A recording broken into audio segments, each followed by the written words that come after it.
बिस्मिल्लाहिर्रहमानिर्रहीम। सूरह बकरा आयत नंबर 28। कैफा माने होता है कैसे, तकफुरूना माने होता है या ताहमजनून फिल मुजारे के शुरू में आता है, फिल मुजारे है। कफारा का मीनिंग होता है इनकार करना और वानून की अलामत है तो जमा है।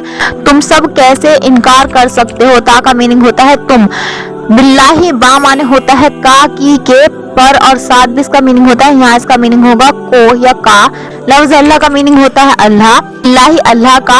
वाह तीन तरीके से प्रयोग किया जाता है अरबिक में। पहला मीनिंग होता है और, दूसरा होता है कसम है और तीसरा होता है हालांकि। यहाँ इसका मीनिंग होता है हालांकि। कुंतुम माने होता है आप सब या थे तुम। अमवातन माने होता है मुर्दा, मौत से निकला है अमवातन मुर्दे। और फहयाकुम फा माने होता है पस, हया का मीनिंग होता है जिंदगी, कुम माने होता है आप सब, पस तुम्हें जिंदा किया।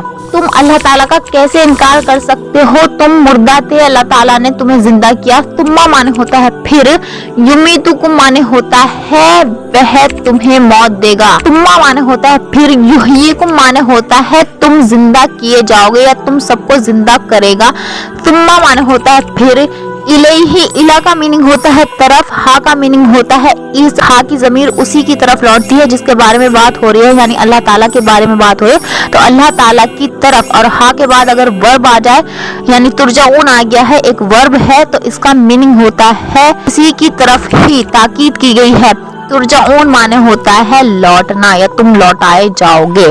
फिल मुजारे है, फिर तुम्हें मौत दी, फिर तुम्हें जिंदा किया और फिर तुम इसी की तरफ लौटाए जाओगे। तुम अल्लाह ताला का कैसे इनकार कर सकते हो हालांकि तुम मुर्दा थे। आलिम अरवा में अल्लाह ताला ने हमसे जो वादा लिया था कि क्या मैं तुम्हारा रब नहीं हूँ, ये वादा लेकर अल्लाह ताला ने सुला दिया था हमें। और फिर माँ के पेट से हमें जिंदा किया तो एक मरना एक जिंदगी हो गई और फिर अल्लाह ताला हमें इस दुनिया में मौत देगा और फिर कब्र में उठाएगा।